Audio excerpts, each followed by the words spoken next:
Imagine பண்ணுங்க, night time குளிர் அதிகம். ஒரு 24 வயசு லாயர் தன்னந்தனியா ரயில்வே பிளாட்ஃபார்ம்ல உட்கார்ந்திருக்காரு. அவருக்கு தெரியாது இந்த மொமெண்ட் தான் ஹிஸ்டரிய மாத்தும்னு. 1893ல 24 வயசு young lawyer Mohandas Gandhi south ஆப்பிரிக்கால இருந்தாரு. அப்போ ஒரு ஜஸ்ட் நார்மல் லாயர் தான். யாருக்கும் தெரியாது இந்த மனுஷன் ஒரு ஹிஸ்டரியை கிரியேட் பண்ண போறாருன்னு. ஒரு நாள் தர்பன்ல இருந்து பிரிட்டோரியா போறதுக்காக ஃபர்ஸ்ட் கிளாஸ் டிக்கெட் வாங்கிட்டு ஷூட் பூட்லாம் போட்டுட்டு ஃபர்ஸ்ட் கிளாஸ் கம்பார்ட்மெண்ட்ல ரொம்ப காமா உட்கார்ந்திருக்காரு. கொஞ்ச நேரத்துக்கு அப்புறம் ஒரு ஒயிட் பேசஞ்சர் வந்து கம்ப்ளைண்ட் பண்றாரு, இந்த பிரவுன் மேன் ஃபர்ஸ்ட் கிளாஸ் கம்பார்ட்மெண்ட்ல எப்படி இருக்கலாம் அப்படின்னு. ரயில்வே ஆபீசர் வந்து தேர்ட் கிளாஸ் கம்பார்ட்மெண்ட்டுக்கு போன்னு சொல்றாரு. காந்தி அவரோட ஃபர்ஸ்ட் கிளாஸ் கம்பார்ட்மெண்ட் டிக்கெட் எடுத்து காமிக்கிறாரு. ஆனா அவங்க அதை கேட்கவே இல்லை.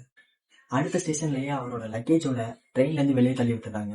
நைட் டைம் குளிர் அதிகம். பிளாட்ஃபார்ம்ல தனியா உட்கார்ந்துருக்காரு. அந்த ராத்திரி தான் அவர் லைஃப்லயே ஒரு பிக்கெஸ்ட் டிசிஷன் எடுத்தாரு. நான் இன்ஜஸ்டிஸ் அக்செப்ட் பண்ண மாட்டேன், வயலன்ஸா இல்ல, ஆனா ஃபைட் பண்ணுவேன்னு சொல்றாரு. அந்த பிளாட்ஃபார்ம்ல தான் ஒரு நார்மல் லாயர்ல இருந்து மகாத்மா காந்தி ஆகிறாரு. சோ உங்களோட ஒர்ஸ்ட் இன்சல்ட் தான் உங்களோட பிக்கெஸ்ட் டேர்னிங் பாயிண்ட் ஆகலாம். சாய்ஸ் உங்ககிட்ட இருக்கு.